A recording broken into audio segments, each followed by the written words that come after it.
Saint election اس وقت سر پہ ہیں اور آپ کی جو ایک ایفرٹ اس وقت آپ کر رہے ہیں، جس کی آپ نے ایک مثال دی گزشتہ سینٹ انتخابات میں کے پی کے سے جن لوگوں نے فلور کراسنگ کی، ان کو آپ نے سخت ایک ایگزامپل بنایا تمام لوگوں کے لیے۔ اس وقت صورتحال یہ ہے کہ جو منڈیاں لگا کرتی تھیں ان کو ختم کرنے کے لیے آپ جو ایفرٹ کرنے جا رہے ہیں، اپوزیشن بظاہر ساتھ دیتی دکھائی نہیں دے رہی، آپ کورٹ میں بھی جا رہے ہیں۔ کیا حکمت عملی ہوگی عمران خان کی مستقبل کے لیے ایک رول ماڈل سیٹ کرنے کے لیے سینٹ الیکشن کو؟ بسم اللہ الرحمن الرحیم۔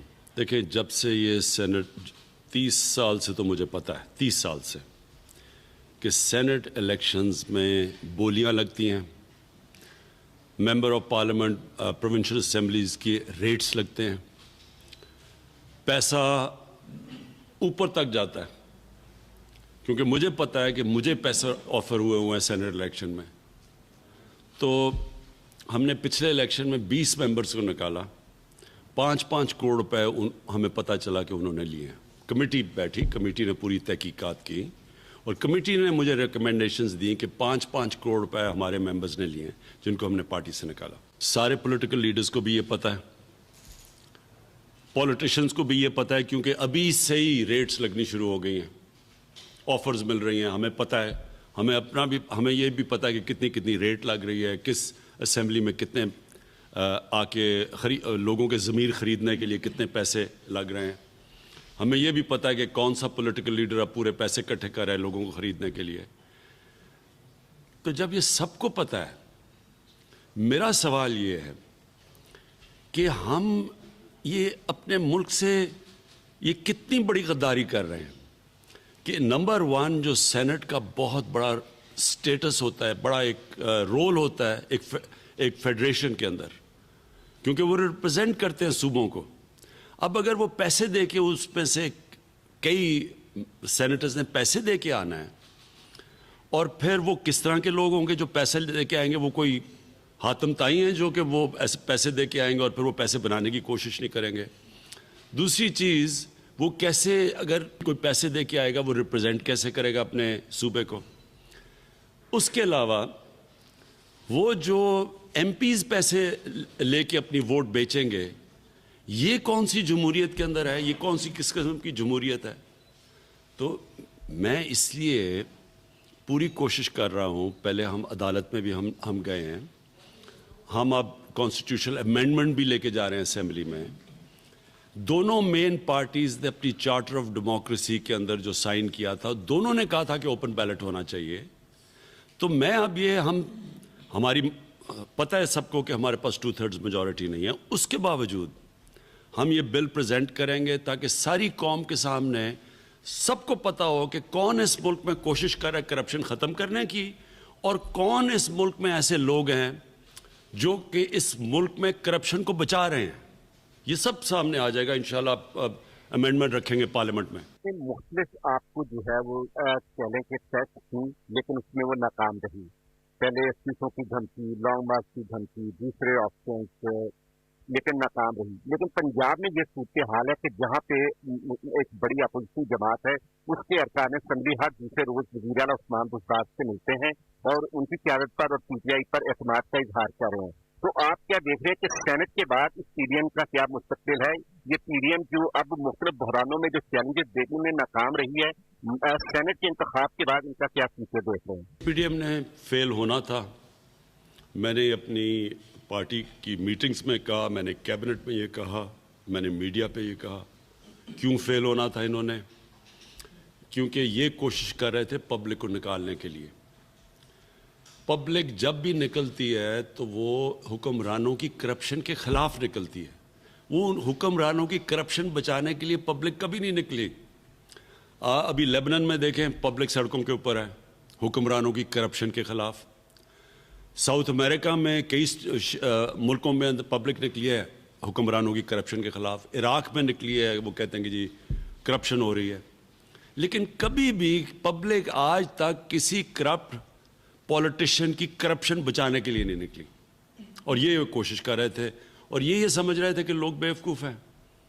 لیکن اس سے بڑا بیوقوف ہوتا ہی نہیں ہے جو پبلک کو بیوقوف سمجھے، اور یہ ثابت ہو گیا۔ مینار پاکستان جو ہم نے 4 دفعہ بھری ہے، کیونکہ مینار پاکستان تو بھرا ہی تب جاتا ہے جب لاہور کے لوگ چل کے آئیں. تو جب لاہور کے لوگ نہیں نکلیں گے, آپ جتنے مرضی باہر سے قیمے کے نان کھلا کے لوگوں کو لے کے آئیں, کبھی بھی نہیں بھرا جاتا. تو یہ جو فلاپ ہوا ہے پی ڈی ایم, اس نے ہونا تھا. سارے ملک کے بڑے بڑے ڈاکو اکٹھے ہو کے مجھے بلیک میل کر رہے ہیں کہ جی آپ کی گورنمنٹ گرا دے گی اگر ہمیں آپ این آر او نہیں دیتے, یعنی ہم نے جو ڈاکے مارے ہیں ہمیں معاف نہیں کرتے. تو اس نے تو فیل ہونا ہی تھا. اور یہ آگے بھی ان کا یہ اپنی پارٹیز اکٹھا رکھتے ہیں, جی حکومت کل جا رہی ہے, حکومت پرسوں جا رہی ہے, حکومت 2 مہینے میں, تاکہ ان کی پارٹی اکٹھی رہے, کیونکہ نظریہ تو ہے ہی نہیں. کسی پارٹی کا لیڈر ریولوشنری بننے کی کوشش کر رہا ہے, خود دم دبا کے بگوڑا ہو کے لندن بیٹھا ہوا ہے, بیٹے اس کے باہر بیٹھے ہوئے ہیں, وہ جواب دے نہیں رہا, سپریم کورٹ میں کنوکٹڈ ہے, اور وہاں بیٹھ کے وہ سمجھ رہے کہ انقلاب آ جائے گا. ٹرانسپیرنسی انٹرنیشنل کی رپورٹ آئی, ویسے تو پرسیپشن بیسڈ رپورٹ ہوتی ہے, لیکن سم ٹائم پرسیپشن جو ہے وہ ریالٹی سے بھی زیادہ اس کی ویلیو سمجھی جاتی ہے. 2 چیزیں جس کے اوپر باقی چیزیں تو سامنے آئیں, لیکن ایک ڈیموکریسی اور ایک جو ہے وہ جو رول آف لا ہے, اس کے اوپر پوائنٹس جو ہے وہ کم ہوئے ہیں پچھلے 2 سالوں میں. تو کیا سمجھتے ہیں کہ ڈیموکریسی پارلیمنٹ کا جو کردار تھا وہ پورا اپنا, ظاہر ہے پارلیمنٹ میں جو اپوزیشن ہے انہوں نے پہلے دن سے ہی جس طرح کا کردار ادا کیا, اور ساتھ رول آف لا کے حوالے سے ساتھ پولیس جو ہے اس کا بڑا کردار ہے, تو یہ ان میں پوائنٹس کیوں کم ہوئے, کیا سمجھتے ہیں آپ؟ پارلیمنٹ چلتی کیسے ہے؟ پارلیمنٹ کے اندر ایک گورنمنٹ ہوتی ہے, ایک اپوزیشن ہوتی ہے. پارلیمنٹ چلتی ایسے ہے جب اپوزیشن کا کام ہوتا ہے کہ ملک کے مسئلے مسائل کی نشاندہی کرے, اور وہ گورنمنٹ کو مسلسل پریشر میں رکھے عوامی مسئلوں کے اوپر یا قانونی مسئلوں کے اوپر. لیکن کبھی ڈیموکریسی ایسے بھی چلی ہے کہ اپوزیشن اکٹھی ہو کے کہے کہ ہماری چوری معاف کرو, ہمیں این آر او دے دو, نہیں تو ہم چلنے نہیں دیں گے. اور جو انہوں نے کیا آپ کے سب کے سامنے ہے کہ پہلے دن سے شروع ہو گئے, کبھی الیکشن ٹھیک نہیں ہوا, اس میں ہم کہیں ٹھیک ہم تیار بیٹھے ہیں کھولیں الیکشن, کبھی کہیں جی معاشی حالات برے ہیں, وہ معیشت کے تو ذمہ دار ہی ہیں, تو وہ ہمارے سے پوچھ رہے ہیں جی کہ یہ دیکھیں قرضے یہ چڑھ گئے ہیں, اور ہمارے سے پوچھ رہے ہیں اور پریشر ڈال رہے ہیں کہ این آر او دے دیں.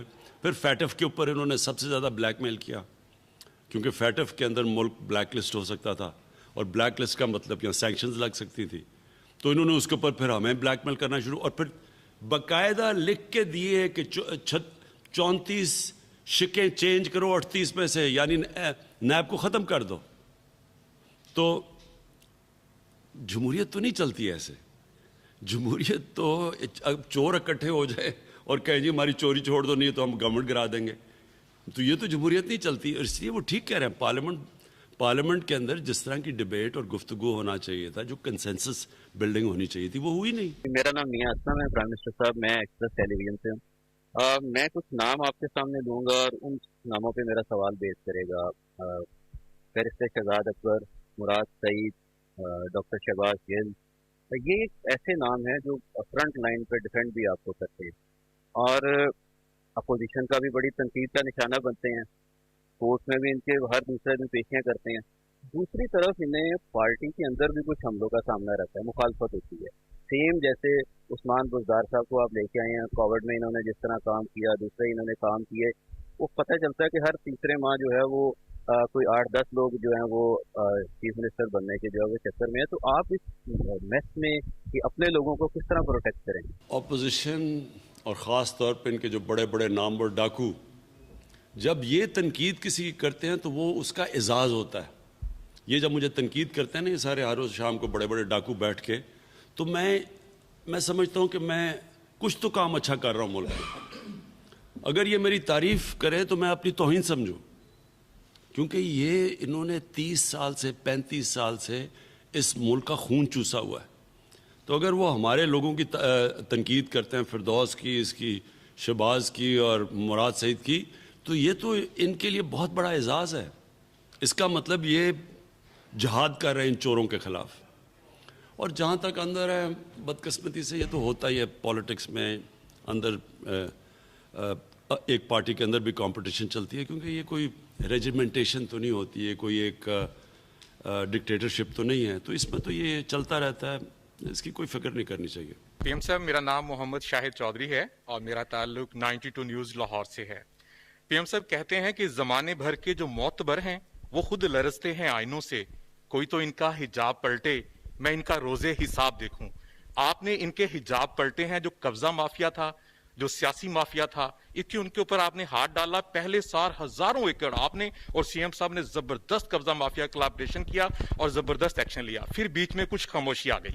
اب آپ نے پھر سے قبضہ مافیا کے اوپر بڑا زبردست ہاتھ ڈالا ہے، لاہور میں کھوکھر پیلس ہو، دیگر قبضہ مافیا ہو، بہت زبردست آپریشن ہے۔ کہیں ایسا تو نہیں کہ بعد میں دوبارہ سے پھر سے یہ قبضہ مافیا جو ہے چند ماہ کے بعد دوبارہ سے پھر ایکٹیو ہو جائے؟ اس حوالے سے کیا اقدامات کریں؟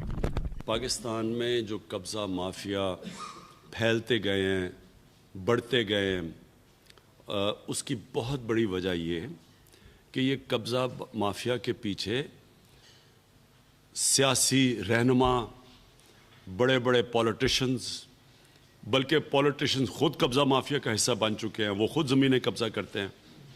اور یہ قبضہ مافیا چل سکتا ہی نہیں ہے جب تک ان کی پشت کے اوپر گورنمنٹ نہ کھڑی ہو۔ کھوکھر پیلس گرایا گیا اور مریم نواز وہاں پہنچ کے کھڑی ہو کے انہوں نے بڑی اس کی حوصلہ افزائی کی، ایک قبضہ مافیا کی۔ اس سے کیا چیز سامنے آتی ہے؟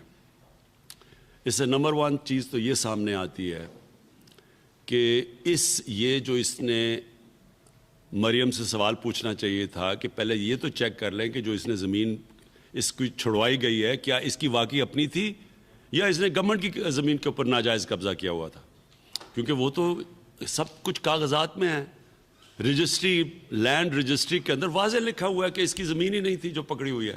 1.25 ارب روپے کی زمین، یعنی 130 کروڑ روپے کی زمین کے اوپر اس نے قبضہ کیا ہوا تھا، اور وہ ملک کی جو اپنے آپ کو فیوچر لیڈر کہتی ہیں اور ایک کرپٹ آدمی جو کہ ملک سے فرار ہوا ہوا پیسے چوری کر کے، اس کی بیٹی اس کی حمایت کر رہی ہے جس نے 1.25 ارب روپے کی گورنمنٹ زمین کے اوپر قبضہ کیا ہوا تھا۔ اس سے کیا ثابت ہوتا ہے کہ پہلے تو یہ سارا جو قبضہ ہوا تھا وہ ان کی گورنمنٹ کے دوران ہوا تھا اور انہوں نے اس کو پوری پروٹیکشن دی اس قبضہ مافیا کو۔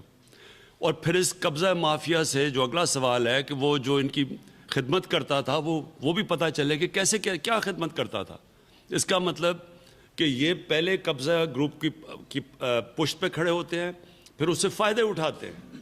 اب اگر تیسری چیز یہ کہ اگر گورنمنٹ یعنی ملک کا پرائم منسٹر کھڑا ہو قبضہ گروپ کے ساتھ، تو پھر انتظامیہ کیا قصور ہے؟ وہ پھر کیوں نہ اپنے قبضہ گروپ پالے؟ پھر پولیس کیوں نہ اپنے قبضہ گروپ کے ساتھ کنیکشن رکھے اور پیسہ بنائے جبکہ ملک کا پرائم منسٹر بنا رہا ہے؟ تو یہ جو قبضہ گروپوں نے ملک میں تباہی مچائی ہوئی ہے، شہروں میں سب سے زیادہ بیرون ملک پاکستانی جو ان کی زمینوں پہ قبضے ہو جاتے ہیں، وہ بیچارے محنت کاش جا کے کمائی کر کے زمین خریدتے ہیں، اس کے اوپر قبضہ ہو جاتا ہے۔ یہ اس لیے ہوتا ہے کہ پیچھے ان کے یہ بڑے بڑے ڈاکو جو پولیٹیشنز ہیں یہ کھڑے ہوتے ہیں۔ تو انشاءاللہ پولیٹیشنز کے پیچھے بھی کسی بڑے بڑے ڈاکوؤں کو ہم نے نہیں چھوڑنا، کوئی این آر او نہیں ملے گا، اور ان کے جو نیچے بیٹھے ہوئے قبضہ گروپ ان کو بھی ہم نے کسی کو نہیں چھوڑنا۔ میرا ایک سوال آپ سے مولانا فضل الرحمان کے کچھ تفصیل ہوگا۔ پی ڈی ایم بنی، آپ کی حکومت کے خلاف 11 جماعتوں نے پی ڈی ایم بنائی، مولانا فضل الرحمان کو اس کا سربراہ بنایا۔ استعفوں سے بات ہوتی ہوئی اب فارن فنڈنگ تک پہنچ چکی ہے۔ پیپلز پارٹی اور نون لیگ سے نالا ہو کر مولانا فضل الرحمان نے یہ سٹیٹمنٹ دیا کہ اگر فیصلے مریم اور بلاول نے کرنے ہیں تو وہ پی ڈی ایم کے سربراہ کیوں ہیں۔ اس کے بعد ساتھ ہی آپ نے ان کے اوپر فارن فنڈنگ اور کچھ غیر ملکی ممالک سے امداد کے حوالے سے، فنڈنگ کے حوالے سے بھی کیس الیکشن کمیشن میں ڈال دیا۔ آپ کو کیا لگتا ہے کہ مولانا فضل الرحمان اب پی ڈی ایم کے سربراہ رہیں گے؟ کیا دیکھ رہے ہیں کہ وہ فارن فنڈنگ کا سامنا کریں گے یا آپ کی حکومت کے خلاف احتجاج کریں گے؟ فارن فنڈنگ کا ایک ایسا ہوا کہ انہوں نے تحریک انصاف کو پھنساتے سارے خود پھنس گئے۔ جتنا بھی آپ یعنی فارن فنڈنگ کیا، آپ جو اکاؤنٹس ہیں پولیٹیکل پارٹیز کے، مجھے بڑی خوشی ہوئی ہے کہ انہوں نے یہ اٹھا دیا ہے۔ اب ہم چاہیں گے کہ یہ اپنے منطقی انجام تک پہنچے۔ ساری پارٹیز کی فنڈنگ کی پوری اسکروٹنی کی جائے الیکشن کمیشن، اور جب یہ اسکروٹنی کریں گے، میں آج آپ کے سامنے پیشن گوئی کرتا ہوں کہ ایک پارٹی کے سب سے بہترین اکاؤنٹس ملیں گے، اس پارٹی کا نام ہے تحریک انصاف، جس نے باقاعدہ پولیٹیکل فنڈ ریزنگ کی ہے، جس نے جن ڈونرز نے پیسے دیے ہیں ان کے